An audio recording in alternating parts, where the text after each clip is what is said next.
Paz e bem a todos os irmãos, uma alegria estar com vocês. Estive ontem também ouvindo o Dr. Shed e agora pela manhã ouvindo essa radiografia que o Bernardo fez da nossa igreja, da nossa vida. E eu sei que não foi apenas aquela radiografia de aparecer imagens, mas eu creio que foi aberto e alguns nervos ficaram expostos. E eu não sei se eu gosto de sofrer, não sei se isso seja masoquismo, mas eu gosto muito de ir em lugares onde verdades são ditas, mesmo que elas doam. Eu não sei quanto a você, mas eu odeio bajulação. Eu não sei quanto a você, mas eu odeio estar em lugares onde eu tenho a nítida impressão que o pregador ou quem está na frente está tentando me agradar. Quem sabe para conseguir alguma coisa de mim, sei lá, talvez se eu compro o CD dele, ou se eu vou na próxima conferência dele, ou se eu me torno membro da igreja dele, ou quem sabe eu me torno mais um dizimista, ou um cooperador financeiro do ministério dele. Eu odeio essas coisas. E eu gosto de ser confrontado, porque quando eu sou confrontado eu posso me ver de verdade. E quando eu me vejo de verdade eu posso ir aos pés da cruz e dizer: Senhor, eu preciso demais do Senhor. E eu gosto de estar em ambientes assim. Eu quero convidar você a abrir a sua Bíblia no Evangelho de João, no capítulo 12. Nós vamos ler do verso 20 até o verso 28, e depois do verso 31 até o verso 33, creio que seja suficiente para aquilo que pretendemos nesta manhã. João capítulo 12, verso 20, até o verso 28, nos diz o seguinte: Ora, entre os que subiram para adorar durante a festa, havia alguns gregos. Estes, pois, se dirigiram a Filipe, que era de Betsaida da Galileia, e lhe rogaram: Senhor, queremos ver Jesus. Filipe foi dizê-lo a André, e André e Filipe o comunicaram a Jesus. Respondeu-lhes Jesus: É chegada a hora de ser glorificado o Filho do Homem. Em verdade vos digo, se o grão de trigo caindo na terra não morrer, fica ele só. Mas se morrer, produz muito fruto. Quem ama a sua vida vai perdê-la. Mas aquele que odeia a sua vida neste mundo vai preservá-la para a vida eterna. Se alguém me serve, siga-me, e onde eu estou, ali estará também o meu servo. E se alguém me servir, o Pai o honrará. Agora está angustiada a minha alma. E que direi eu? Pai, salva-me desta hora? Mas precisamente com esse propósito vim para esta hora. Pai, glorifica o teu nome. Então veio uma voz do céu: Eu já o glorifiquei e ainda o glorificarei. Chegou o momento de ser julgado este mundo, e agora o seu príncipe será expulso. E eu, quando for levantado da terra, atrairei todos a mim mesmo. Isto dizia, significando de que gênero de morte estava para morrer. Vamos orar. Pai, nós nos aproximamos da Tua palavra, confessamos nossa incapacidade de compreendê-la, de entendê-la e mais ainda de aplicá-la. Por isso nós pedimos que a Tua graça esteja sobre nós, que o teu Espírito, mestre dos mestres, aquele que nos foi dado para nos conduzir a toda a verdade, ministre sobre nós, falando ao nosso coração, de tal modo que nós ouçamos a tua voz, e assim, da mesma forma, aplique a tua verdade a nós, de tal modo que sejamos edificados para a tua glória e para a nossa alegria. Em nome de Jesus. Amém. A ressurreição de Lázaro precipitou uma série de ações e de sentimentos nas proximidades entre Jerusalém e a aldeia de Betânia. Tais ações levaram multidões a rodear Jesus, pretextando segui-lo. Sentimentos chegaram a um nível de admirá-lo e ao nível de odiá-lo, de tal modo que as autoridades judaicas sentiram tanto ódio por Jesus, por ele ter ressuscitado Lázaro, e por causa disso, as pessoas estarem começando a crer nele, eles sentiram tanto ódio que eles iniciaram um plano para matar Jesus. Mas o ódio deles era tão grande que eles não queriam apenas matar Jesus. Eles agora incluíram no seu desejo pelo homicídio a morte de Lázaro. Porque Lázaro se tornou um sinal vivo, um sinal profético. E cada vez que as pessoas vinham de longe para ver Lázaro, olhavam para ele, elas criam em Jesus, porque elas percebiam que era verdadeira a história de que Jesus o havia ressuscitado dentre os mortos. E porque ele era um sinal profético, eles também então queriam exterminar a Lázaro, não só Jesus. Mas dentro as expressões de sentimento que a ressurreição de Lázaro provocou, gerou no coração das pessoas, está a declaração por parte dos fariseus no verso 19 do capítulo 12, quando eles dizem assim entre si: vede que nada aproveitais, eis aí vai o mundo após ele. Os registros do João, no Evangelho de João, talvez sempre intencionalmente, ele coloque uma frase nos lábios das autoridades judaicas, que significa muito mais do que eles pretenderam dizer, do que eles conscientemente pretenderam dizer. Quando esses fariseus disseram, eis aí o mundo vai após ele, eles estavam se referindo à grande multidão de judeus, que estavam entrando com Jesus em Jerusalém. Era isso que eles pretendiam, era essa a leitura que eles estavam fazendo. Mas Deus leva essa frase deles, numa dimensão muito maior, num limite muito maior. Porque logo em seguida, João nos introduz a presença desses gregos, de alguns gregos que querem ver Jesus. Eis aí o mundo vai após ele, significa muito mais do que os judeus preparando a entrada triunfal de Jesus em Jerusalém. Significa literalmente, o mundo vai após ele.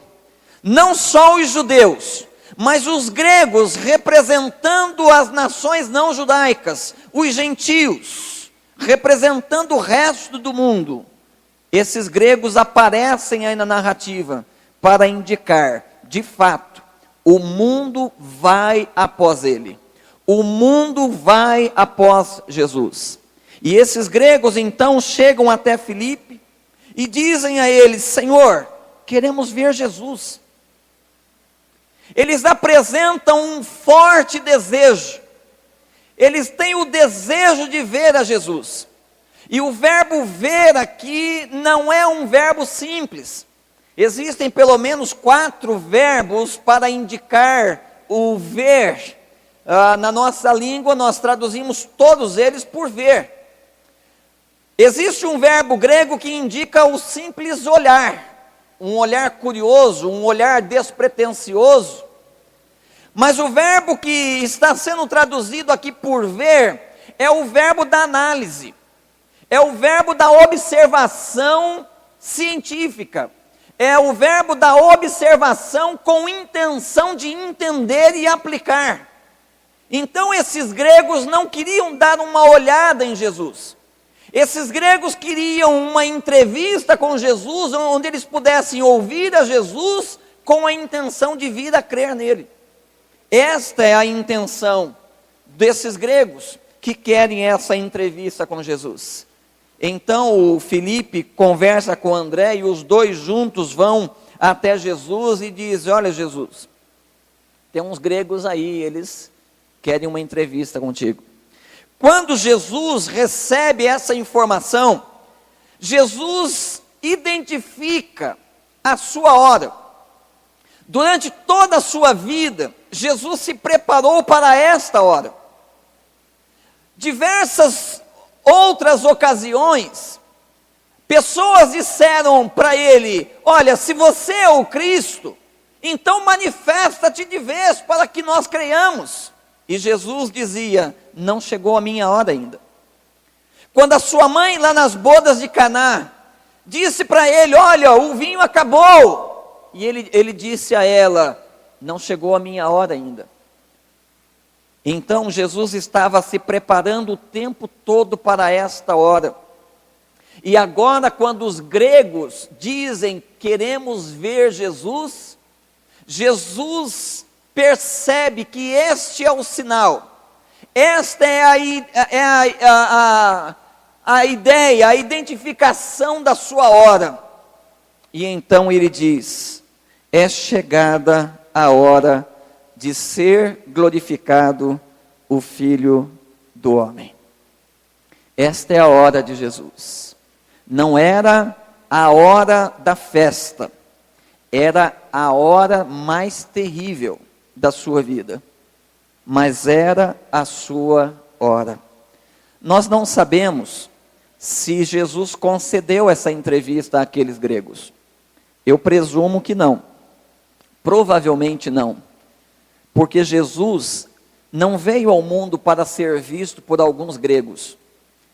Ele não veio ao mundo para gerar no coração das pessoas um desejo curioso de vê-lo, ou um desejo de estar próximo dele, um desejo de ser amigo dele, um desejo de conhecê-lo melhor, quem sabe. Jesus veio para gerar um desejo muito mais profundo no coração das pessoas. É por isso que ele começa a sua fala aqui para os discípulos e para a multidão que está próximo e para quem queira ouvir. E ele chega no verso 32, ele diz assim: e eu, quando for levantado da terra, atrairei todos a mim mesmo. Jesus tinha uma consciência de que ele não havia vindo ao mundo para atrair alguns gregos. Ele tinha uma consciência da dimensão universal da sua obra. A sua missão incluía o mundo, não alguns judeus, entre eles alguns gregos. Jesus tinha consciência de que a sua missão era universal. E o desejo que ele queria fazer brotar no coração das pessoas era muito maior do que o desejo de vê-lo. E para isso ele sabia que aqueles gregos, bem como as demais pessoas, não precisavam vê-lo como Jesus de Nazaré, mas precisavam vê-lo como Cristo crucificado. Quando as pessoas olhassem para Jesus, incluindo esses gregos, Quando o mundo olhasse para Jesus e o visse o Cristo crucificado, o Cristo crucificado estaria envolvido por um mistério, por um poder, por uma atração tão grande, tão profunda, que geraria no coração das pessoas um desejo por participar da sua morte, um desejo por se incluir na sua morte, um desejo de se incluir, de tornar-se participante da sua crucificação. Então Jesus provavelmente não concedeu aquela entrevista aos gregos, mas disse: eu vou ser levantado da terra. E é esta imagem que vocês precisam ver. Vocês precisam olhar para o Cristo da cruz.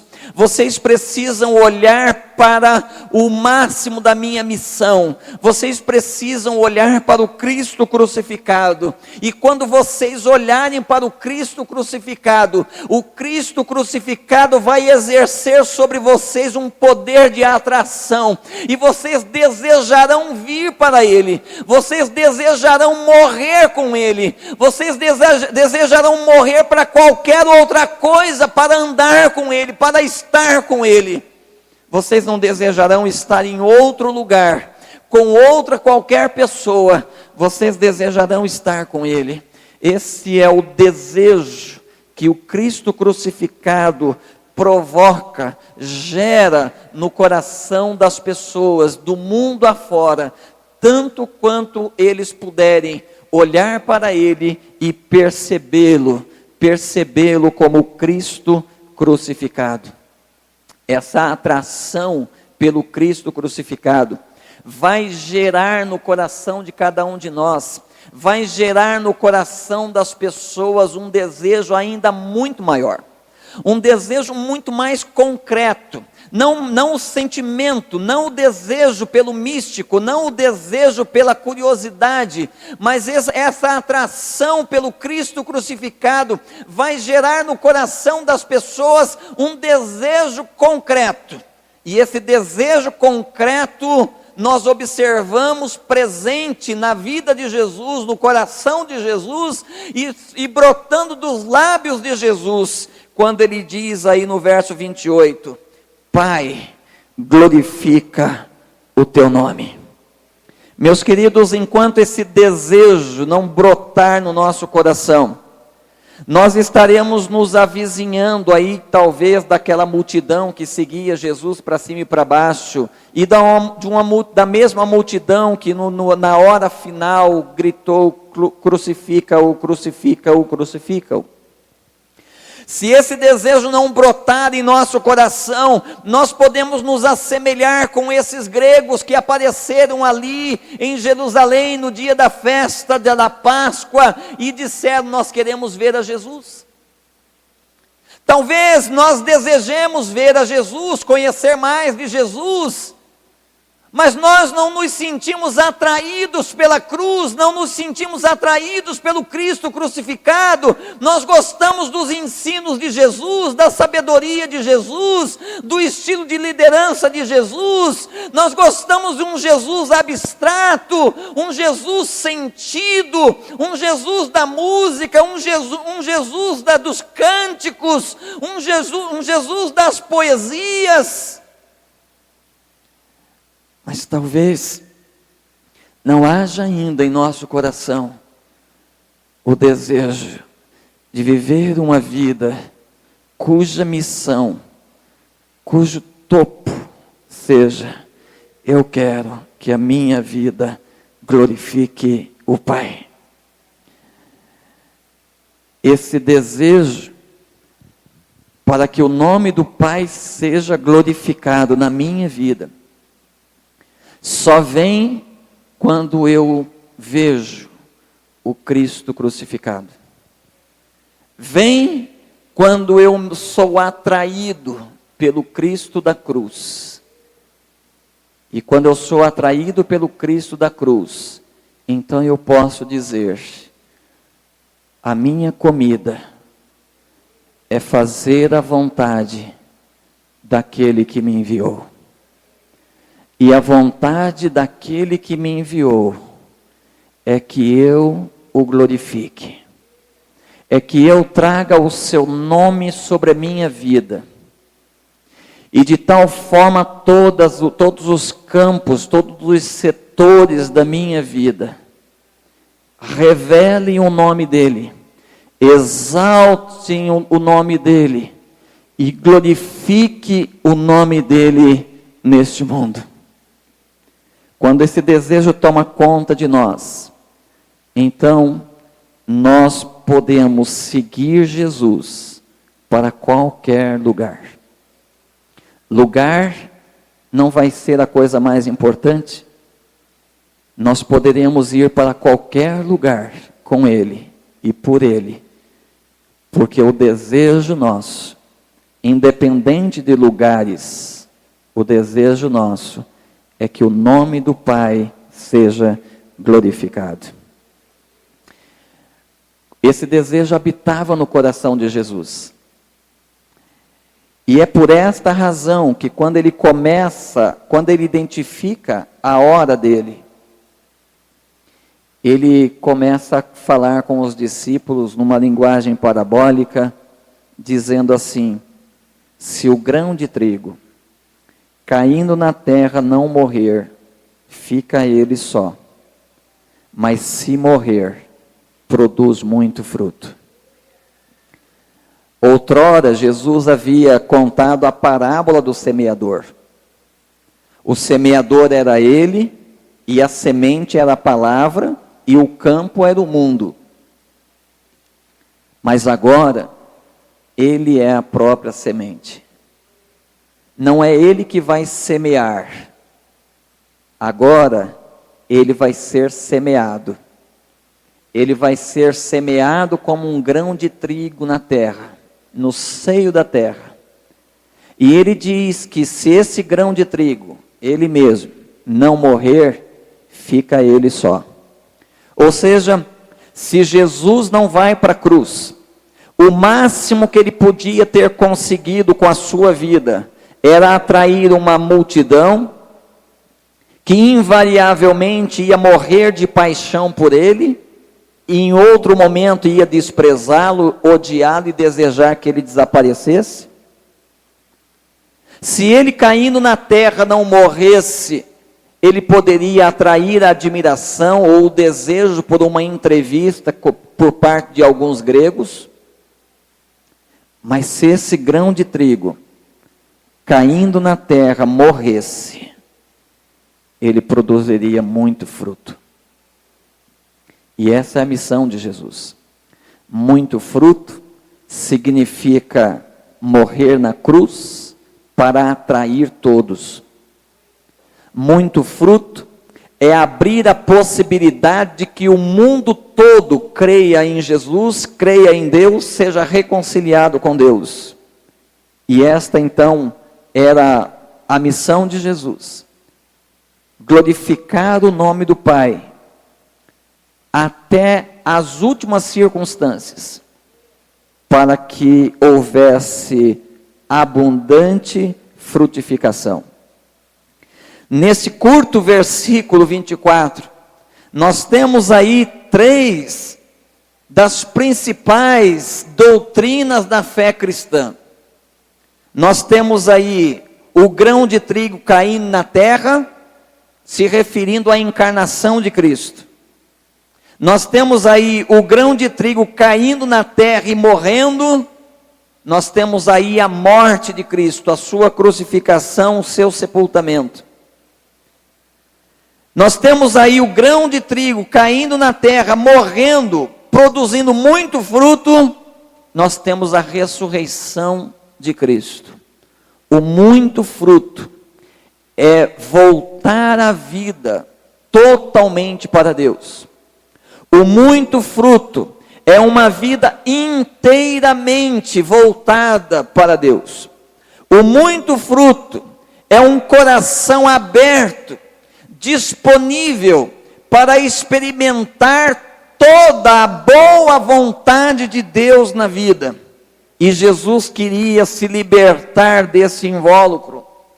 Jesus queria se libertar desse corpo, porque fora desse corpo, o seu poder seria ilimitado. A possibilidade da geração de fruto seria ilimitado. A sua vida com relação a Deus seria ilimitada. E era isso o que Jesus desejava. No verso 25, ele olha para mim e para você. Ele se referiu a si mesmo como grão de trigo. Mas agora olha para o seu auditório, para os seus ouvintes e diz: quem ama a sua vida vai perdê-la. Mas aquele que odeia a sua vida neste mundo vai preservá-la para a vida eterna. Aqui há um paralelismo entre o verso 25 e o verso 24. Porque no verso 24, quando ele diz: se o grão de trigo caindo na terra não morrer, fica ele só, está em paralelo com a primeira frase do verso 25, quem ama a sua vida vai perdê-la. Em comparação com tudo aquilo que você pode ganhar, caso você morra como um grão de trigo e renasça para Deus, a sua vida vai ser uma perdição. Então, se o grão de trigo caindo na terra não morrer, fica ele só, é a mesma coisa que dizer, quem ama a sua vida vai perdê-la. Mas se o grão de trigo caindo na terra morrer, produz muito fruto, está em paralelo com aquele que odeia a sua vida neste mundo, vai preservá-la para a vida eterna. Jesus está nos convidando para entrar pelo mesmo caminho que Ele.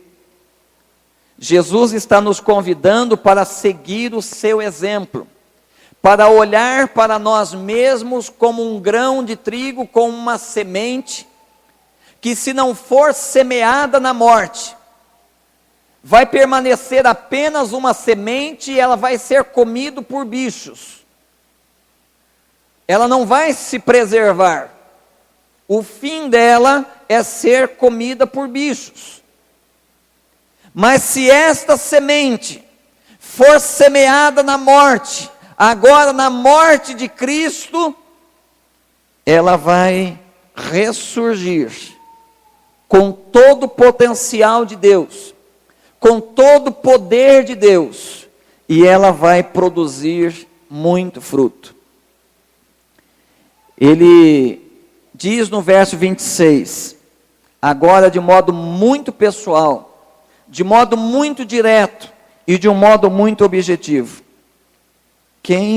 se alguém me serve, siga-me.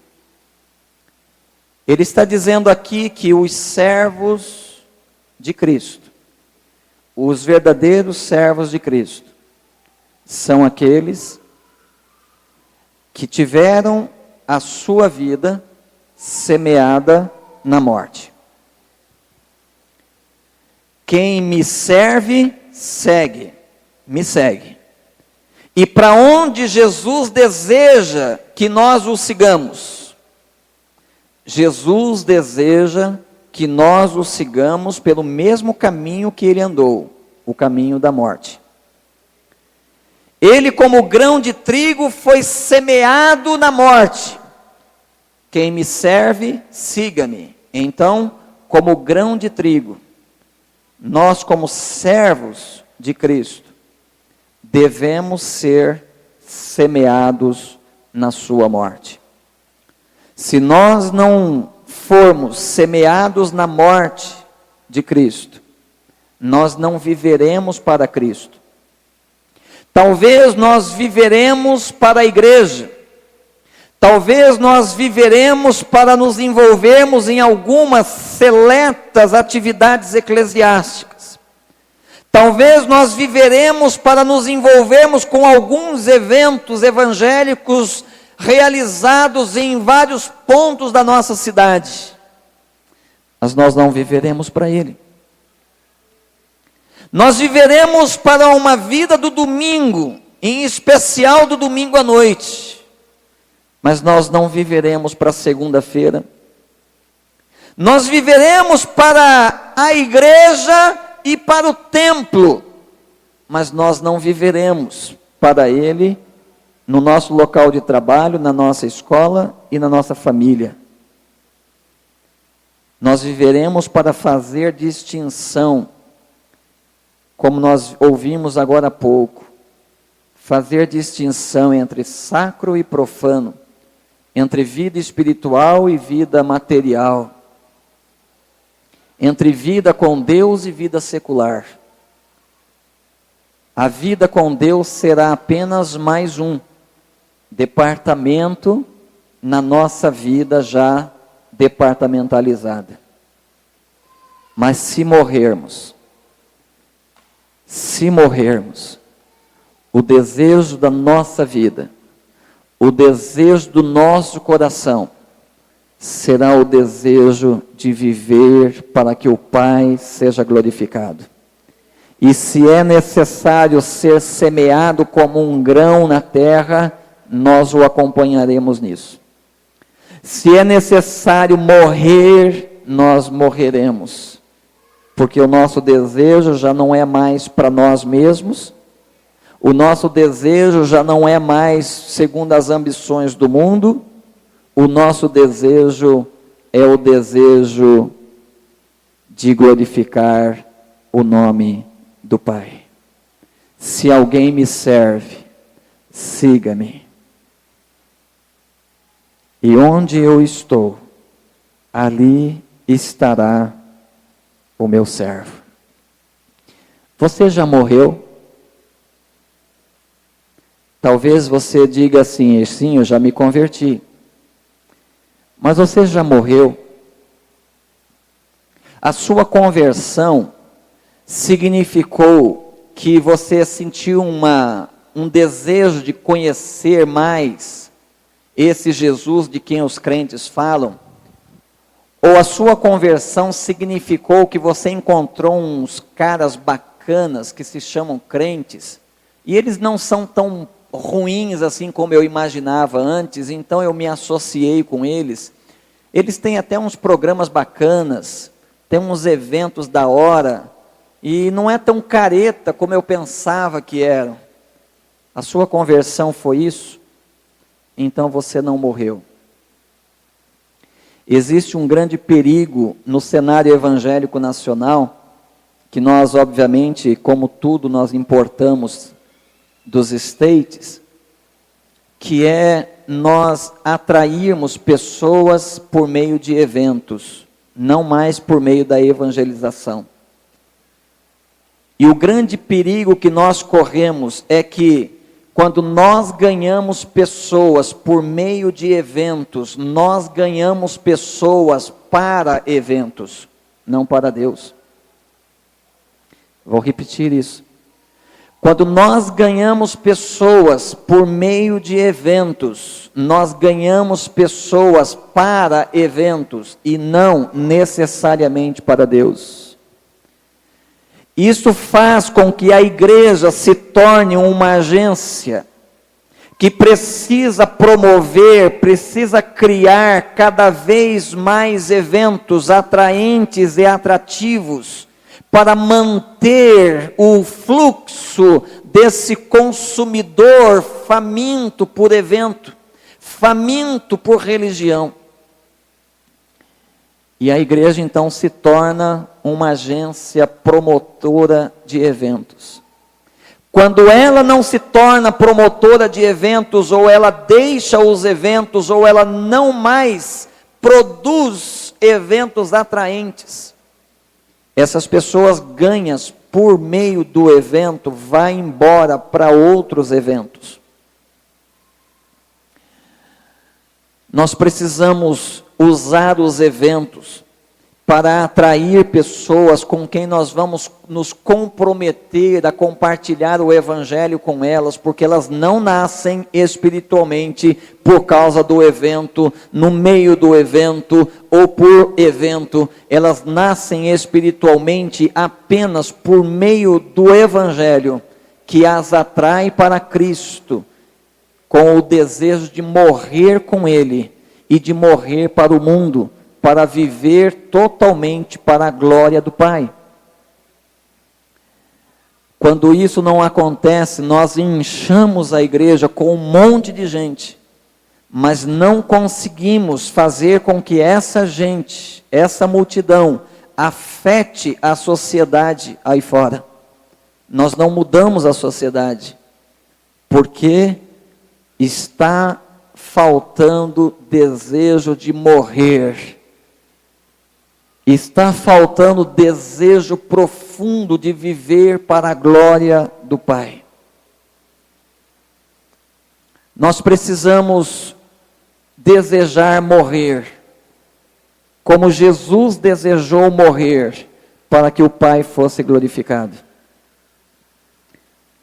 Se a sua conversão significou uma experiência por meio do Evangelho, onde você se viu atraído pelo Cristo crucificado, você percebeu dentro de você, à medida que você ouvia a palavra de Deus, o testemunho do Evangelho, você percebeu fluindo dentro de você uma atração para Cristo, para o Cristo da cruz, de tal modo que você não teve como dizer não para Ele.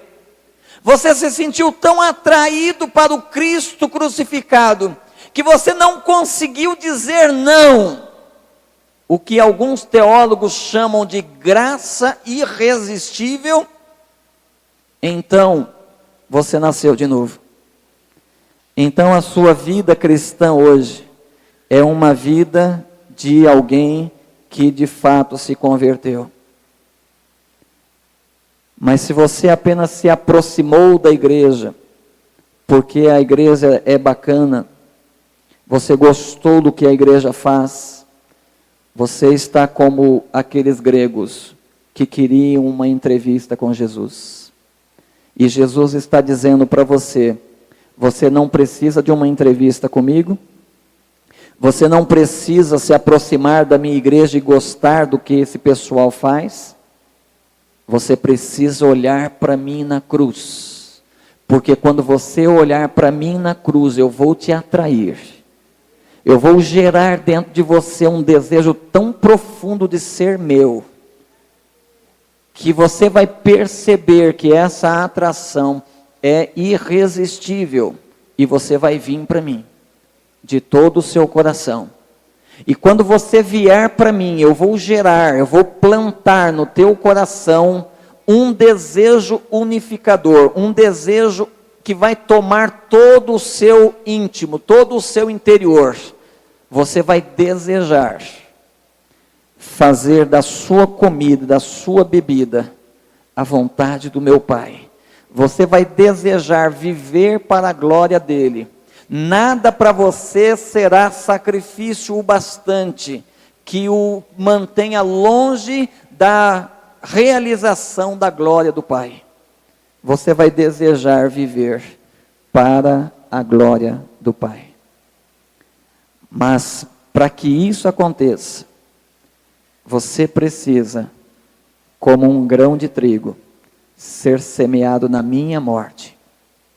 Você precisa se identificar com a minha morte, porque do contrário, você vai ser ou parecido com aquela multidão, ou parecido com aqueles gregos, mas você não vai ser um filho que deseja absolutamente promover a glória do Pai.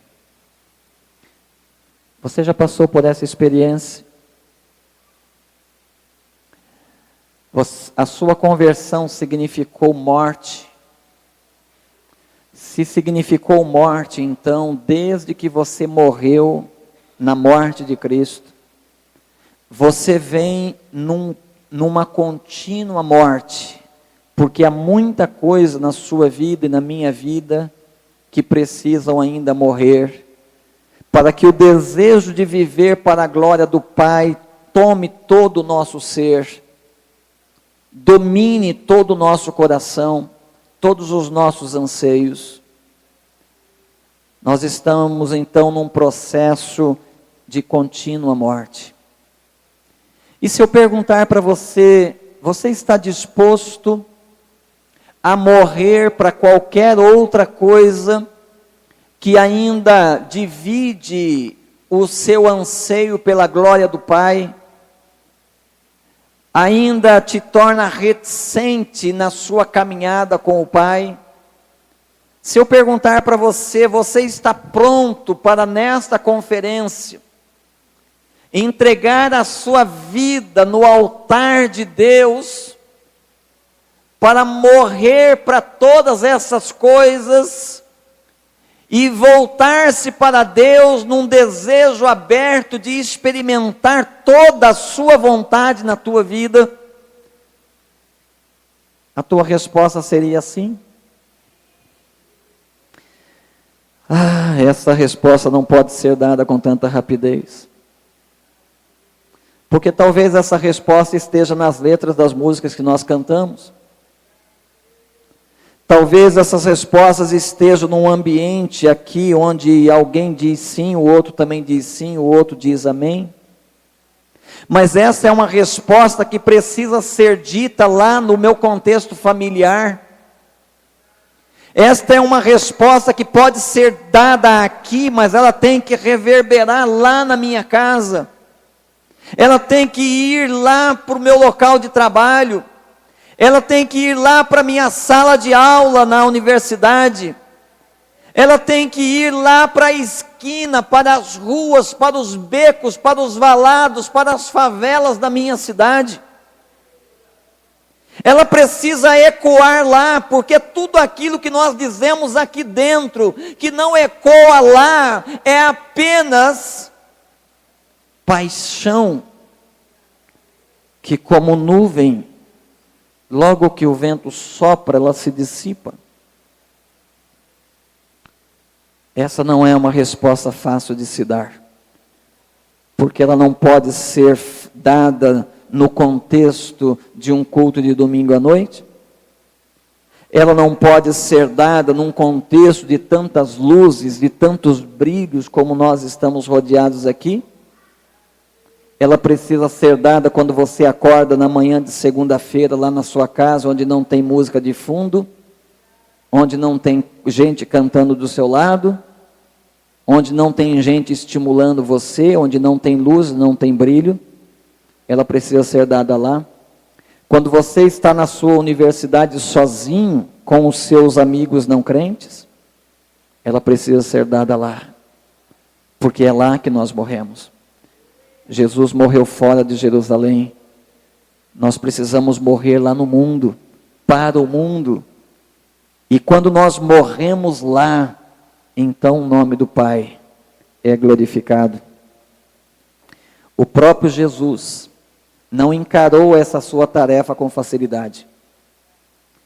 Meus irmãos, quando os gregos falaram que queriam ver a Jesus, e Jesus então identificou nesse pedido deles a hora do Pai para a sua vida, a hora de o Filho do Homem ser glorificado, a hora do Filho do Homem ser levantado na cruz, quando ele identificou-se como o grão de trigo que agora iria ser semeado na terra, Jesus, diante da morte, padeceu uma desorientação emocional profunda. Jesus ficou desorientado. Aqui, no capítulo 12 de João, nós temos a versão joanina da oração de Jesus no Getsêmani. Este é o Getsêmani de Jesus. Os evangelistas todos narram o Getsêmani, quando Jesus estava ali orando, e orou 3 vezes na presença do Pai. O evangelista Lucas dá maiores detalhes dessa oração, dizendo que ele suava gotas como de sangue. Tão intensa era a sua agonia diante da morte. E agora aqui na versão joanina do Getsêmani, Jesus está demonstrando uma desorientação emocional profunda. Não nos enganemos, que as perguntas que surgem aqui no verso 27, Sejam perguntas que Jesus está fazendo para a multidão, como se ele estivesse dizendo assim: e agora? O que vocês acham que eu deveria orar? Vocês acham que eu deveria orar para o Pai me livrar dessa hora? Não, mas foi para essa hora que eu vim. A minha oração nesta hora não é esta. A minha oração é: Pai, glorifica o teu nome. Jesus não está batendo um papo com a multidão. Jesus está batendo um papo consigo mesmo. Jesus está padecendo diante da morte uma desorientação profunda, emocional. Jesus está numa angústia mortal. Nos outros evangelistas, no Getsemane, narram dizendo que ele estava triste, angustiado a ponto de morrer, diante da possibilidade da morte. Jesus não estava com medo da morte física. Algumas pessoas dizem que há líderes religiosos muito mais corajosos do que Jesus. Porque há líderes religiosos, por exemplo, que voluntariamente foram na direção da morte, tomando veneno para morrer. Eles voluntariamente desejaram, eles marcaram o seu encontro com a morte. Então essas pessoas são mais corajosas do que Jesus, porque diante da morte Jesus agonizou. Jesus perturbou-se, Jesus ficou desorientado emocionalmente, mas não era medo da morte física. Jesus estava para experimentar agora algo que ele nunca tinha experimentado na sua vida toda.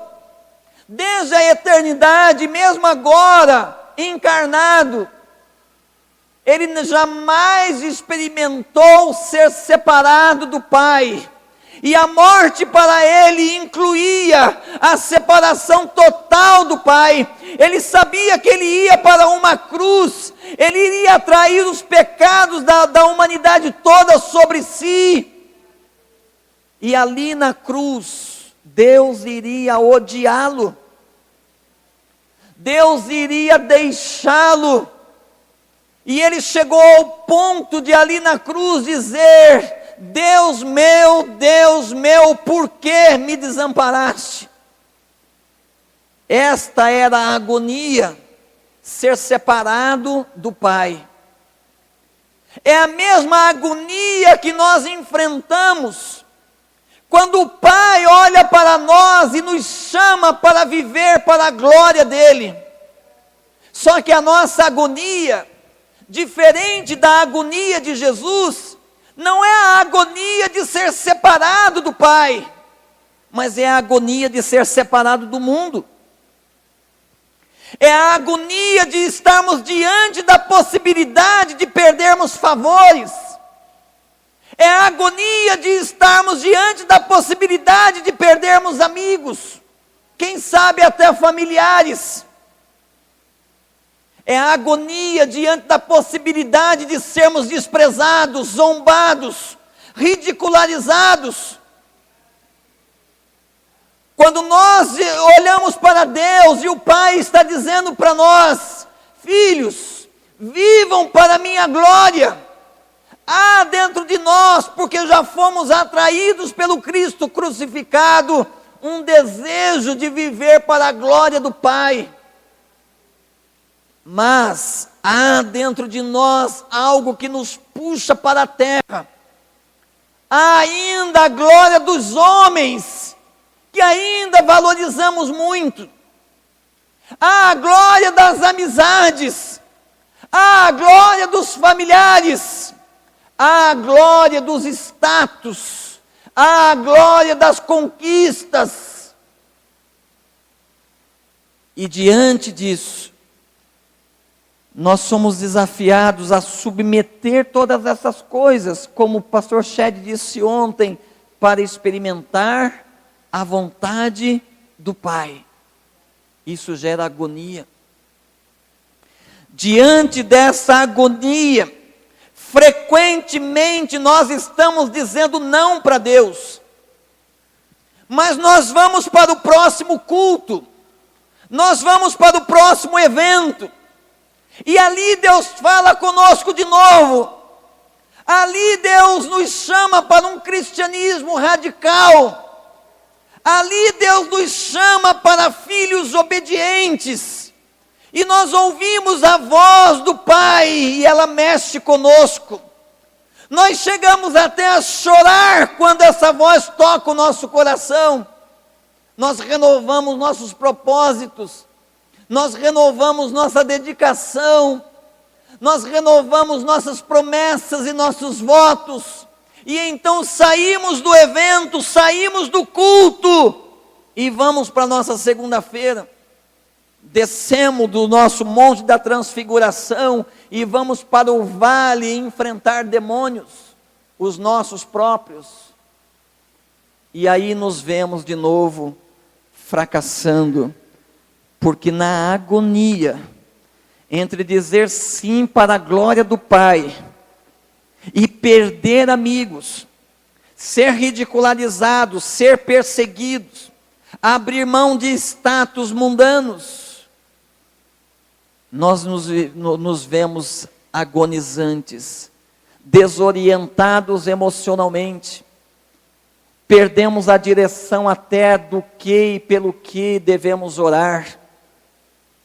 e então nos vemos nos afundando outra vez, até o próximo culto, até o próximo evento, até o próximo acampamento, até o próximo retiro, até o próximo congresso, até o próximo domingo, quando de novo vai acender. Especialmente no contexto da adoração, isso vai acender de novo. Mas amanhã, há a possibilidade de tudo voltar na mesma coisa, na mesma posição. Isso vai aumentando a nossa agonia, porque nós temos um desejo profundo de experimentar a glória com o Pai. Mas nos percebemos fracassados no nosso ambiente, no mundo. Estamos dispostos a morrer dentro de Jerusalém. Estamos dispostos a declarar a nossa morte dentro do templo. Mas temos muito medo de declarar a nossa morte fora de Jerusalém, fora do templo, fora do ambiente religioso. Nós queremos morrer na presença de Deus junto com os nossos irmãos, de preferência com música de fundo, mas não queremos morrer no mundo e para o mundo, e a nossa agonia vai aumentando cada vez mais. Talvez você tenha vindo para essa conferência com uma agonia no seu coração. Você tem um desejo forte de viver para a glória de Deus, porque você já foi atraído pelo Cristo crucificado.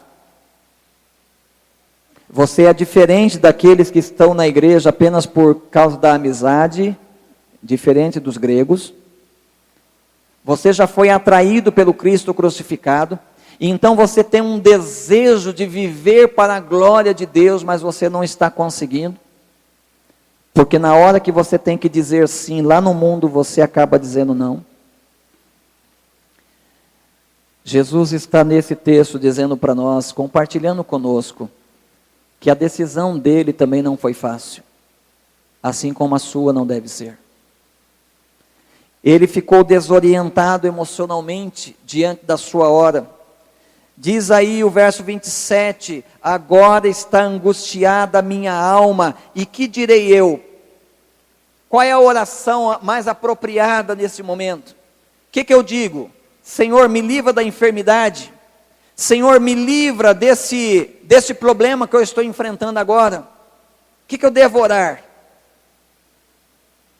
Jesus diz, será que eu oro para o Pai me livrar dessa hora? Mas aí ele pensa, puxa, mas foi para essa hora que eu vim. Eu vim para essa hora. É para isso que eu vim. Como é que eu vou poder orar ao Pai e pedir a Ele que me livre dessa hora? E então lá do profundo da sua angústia, do profundo da sua alma, do profundo da sua fraqueza, da sua fragilidade diante da morte, Jesus vê surgir uma declaração profunda. O que eu vou orar? Aí surge essa oração. Pai, glorifica o teu nome. É o que Jesus quer ouvir de você hoje.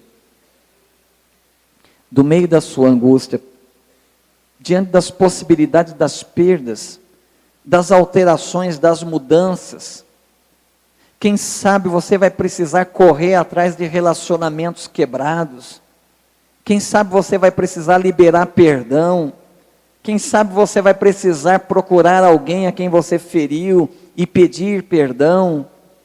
O que está por detrás de viver para a glória do Pai? E aí você diz, puxa, mas isso é tão difícil para mim, eu fico angustiado diante disso. Eu sei que Deus quer que eu faça isso, mas eu estou angustiado. Lá do fundo da sua alma, a atração do Cristo crucificado vai fazer brotar esta oração: Pai, glorifica o teu nome. Eu quero viver a minha vida daqui para frente, em todos os seus setores, já que nós departamentalizamos a vida, em todos os seus setores, eu quero viver uma vida que as pessoas ao meu redor possam ler a minha declaração de propósito. E a declaração de propósito que eu quero que as pessoas leiam na minha vida é esta: já estou crucificado com Cristo, e vivo não mais eu, mas Cristo vive em mim. E a vida que agora vivo na carne, vivo-a na fé no Filho de Deus, o qual me amou e a si mesmo se entregou por mim. Esta é a vida que eu quero viver. Esta é a vida que vai ter como topo a glória de Deus. Já estou crucificado com Cristo, e vivo não mais eu, mas Cristo vive em mim. É assim que eu quero ser conhecido no meio das pessoas onde Deus me tem semeado. Viver para a glória de Deus. E esse desejo pode brotar agora mesmo no seu coração, do meio da sua angústia, das suas dificuldades. Você pode dizer: esse é o meu desejo, Senhor. O meu desejo diferente do desejo daquela multidão, o meu desejo diferente do desejo dos gregos. O meu desejo é que o Pai seja glorificado. E é para isso que eu quero viver o resto da minha vida. Eu quero concluir com duas ilustrações, que vai apontar para você o seu caminho a partir daqui. A primeira ilustração é o Lázaro. Lázaro morreu. Jesus apareceu na aldeia de Betânia e ele estava já sepultado fazia 4 dias. Jesus então se dirigiu ali para o sepulcro e Marta e Maria tentavam convencê-lo de que Lázaro já cheirava mal. E Jesus disse para elas em 2 ocasiões: se creres, verás a glória de Deus. E aí então ele caminha para lá.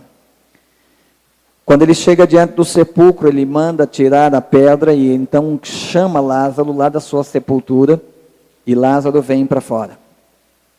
Lázaro vem envolto em lençóis, como o costume da época, e aqueles lençóis estavam grudados na sua carne, já em estado de putrefação. Então, saindo daquele jeito, ele então diz às pessoas que estavam próximas: desatai-o e deixai-o ir. As pessoas então teriam a missão de limpar Lázaro, de tirar os trapos imundos dele, porque ele não consegue fazer isso sozinho. Esse é o papel da igreja, quando nós nos convertemos. A igreja nos ajuda a nos livrar dos nossos trapos de morte. E então o Lázaro passa a viver a sua vida de ressurreto. A vida de ressurreto de Lázaro é uma vida interessante.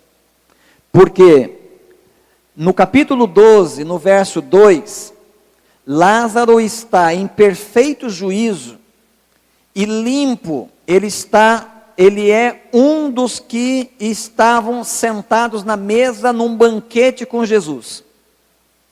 A vida ressurreta de Lázaro provocou muitas reações ao redor e muitos sentimentos.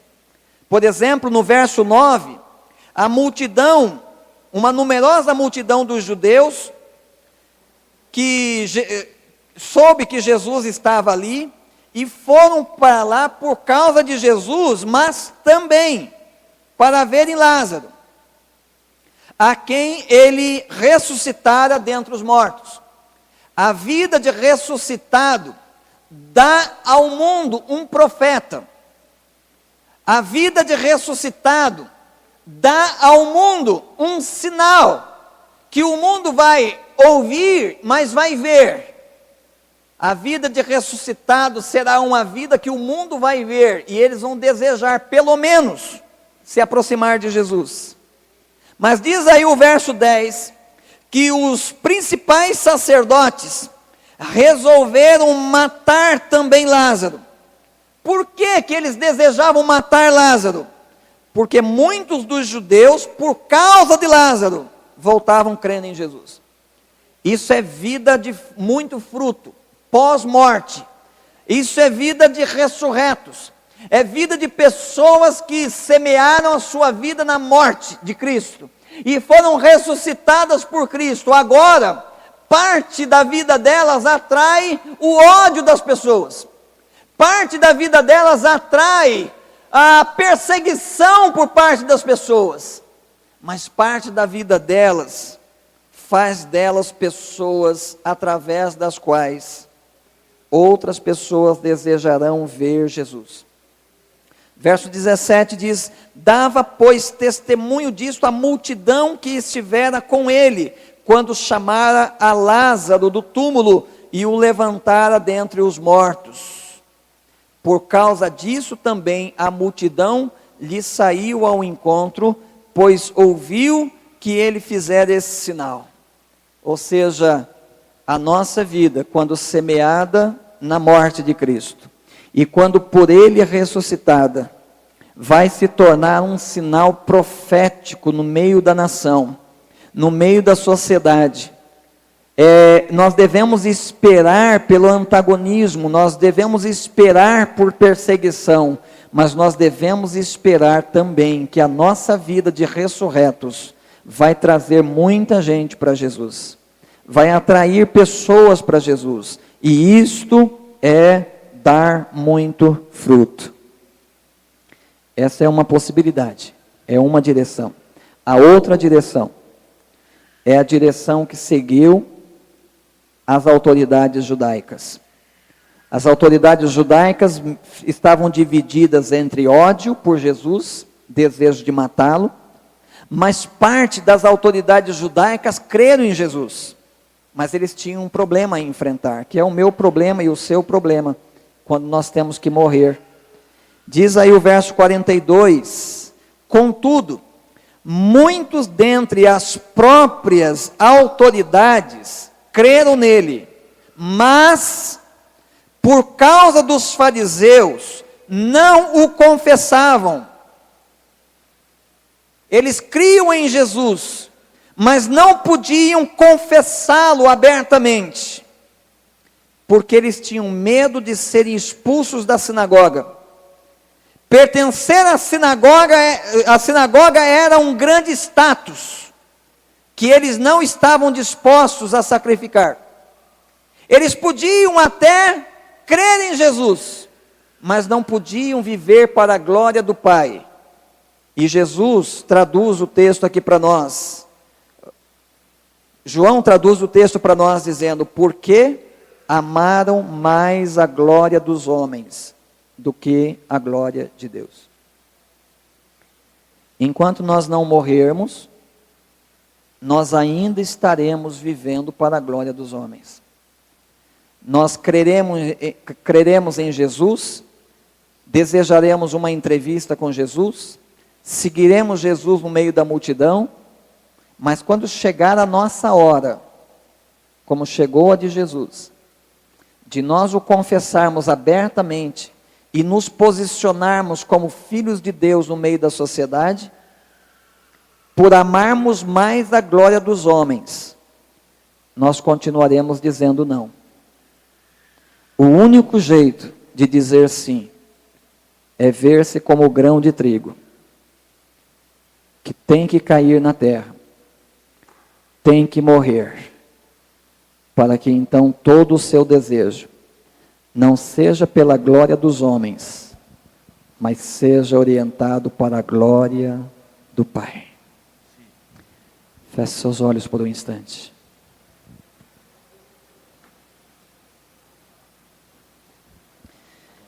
Você pode fazer uma oração?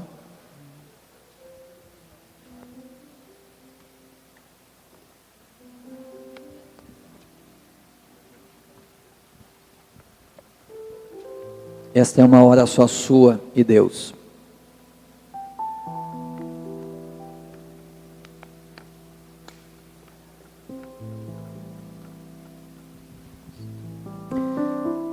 É a sua hora.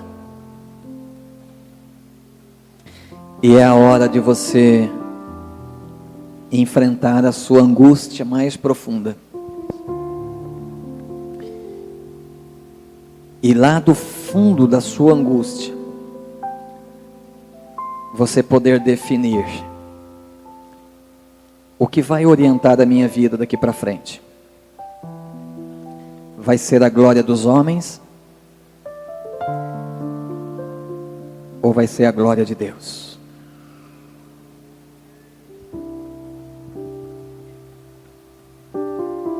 Talvez você tenha que fazer as contas. O que vale mais a pena? Será que vale a pena sacrificar minha vida no altar de Deus? Sacrificar a glória dos homens para ter a glória só do Pai? Será que vale a pena? Calcule aí. Caso você aceite o convite de Jesus para um cristianismo radical, o que você teria que abrir mão? O que você perderia? Depois de calcular as perdas, calcule a relação custo-benefício. O que vale mais a pena? Ficar com a glória dos homens ou com a glória do Pai? Se você ficar com a glória dos homens, talvez a sua vida possa ser uma vida até bacana. Talvez você tenha uma multidão de fãs. Talvez você tenha até alguns estrangeiros querendo entrevista com você. Mas vai ser só isso. O sepultamento vai ser o fim de tudo. Mas a glória do Pai é para esta vida e para toda a vida. Qual é a sua escolha? Será que vale a pena? Do fundo do teu coração, diga para Deus: Senhor, eu não estou em condições de decidir isso agora. Eu sinceramente não posso dizer que vale a pena. Ou você pode dizer: Senhor, não é porque eu tenho muita fé, não é porque eu seja muito forte, mas é porque eu ouvi a tua voz. Eu ouvi o Senhor falando comigo. É porque o Senhor está pedindo. É porque o Senhor está chamando. Não é por causa da minha fé. Não é porque eu sou forte. Mas simplesmente porque é o Senhor que está pedindo. Eu quero viver para a tua glória. Eu quero viver para a glória do Pai. Eu quero que o lema da minha vida seja: já estou crucificado com Cristo, e vivo não mais eu, mas Cristo vive em mim.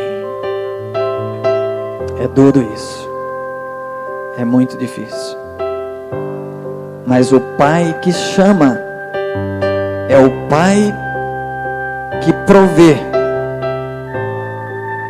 O Pai que chama é o Pai que capacita. Da forma como Jesus venceu a sua desorientação emocional, do fundo da sua alma, quando ele estava perdido na sua própria oração, o Pai fez brotar no coração dele esta: Pai, glorifica o teu nome. Da mesma forma, o Pai gera esta oração no teu coração: Pai, glorifica o teu nome. E você pode ter certeza que o Senhor vai receber o seu voto e vai dizer: tenha certeza disso, eu o glorificarei. Ó Deus, nós estamos diante do Senhor com uma decisão muito difícil. Não queremos dar respostas impensadas. Não queremos que a nossa resposta venha por um ímpeto emocional. Queremos que a nossa resposta, Senhor, venha depois de termos analisado todas as perdas, todos os sacrifícios, tudo que nós vamos precisar deixar que esteja na categoria da glória dos homens, para viver como Lázaro, uma vida de ressuscitado, uma vida presente na mesa com o Senhor constantemente, e uma vida embebida pela tua vida, de tal modo que a nossa presença no mundo, de um lado atraia o ódio que as pessoas têm contra o Senhor, mas por outro, atrai pessoas que o Senhor quer salvar, atrai aquelas pessoas que estão incluídas na tua declaração, quando disse: quando eu for levantado da terra, a todos atrairei para mim mesmo. Deus, eu sei que esta obra é tua, eu sei que se o Senhor não gerar isto em nós, da mesma forma que a nossa salvação, se o Senhor não colocar fé dentro de nós, nós não somos capazes de responder positivamente. Gera, Senhor, no nosso coração a resposta que o Senhor quer. Gera a oração feita aqui, mas que ecoará por todas as áreas da nossa vida e em todos os lugares por onde pisarmos. Faz ecoar a voz desta oração: Pai, eu decidi viver para a tua glória. Glorifica teu nome. Ó Deus, recebe, ó Deus, as orações que estão sendo feitas. Recebe os votos, recebe o que está sendo entregue, recebe, Senhor Deus, mesmo aquela voz frágil, que como aquele centurião está dizendo: eu quero, mas ajuda-me na minha incredulidade. Toma, Senhor Deus, desde a resposta mais frágil, a resposta mais convicta. Recebe, ó Deus, e transforma todas na resposta que vai mudar a nossa vida, que vai mudar os nossos horizontes, que vai mudar a maneira como nós fazemos escolhas, que vai mudar os princípios pelos quais nós vivemos, que vai mudar os valores que regem a nossa vida, que vai mudar a maneira como nós absorvemos os valores da cultura ao nosso redor, inclusive a religiosa. Chama-nos, ó Deus, para um cristianismo radical. Esta é a possibilidade do Senhor curar a nossa nação. Se o grão de trigo não morrer, não vai haver fruto. Se os teus filhos, já atraídos por tua cruz, não desejarem ser semeados na tua morte, nós seremos uma igreja de evento, mas não seremos uma igreja profética. Dá-nos a verdade, em nome de Jesus. Amém e amém. Deus abençoe a sua vida.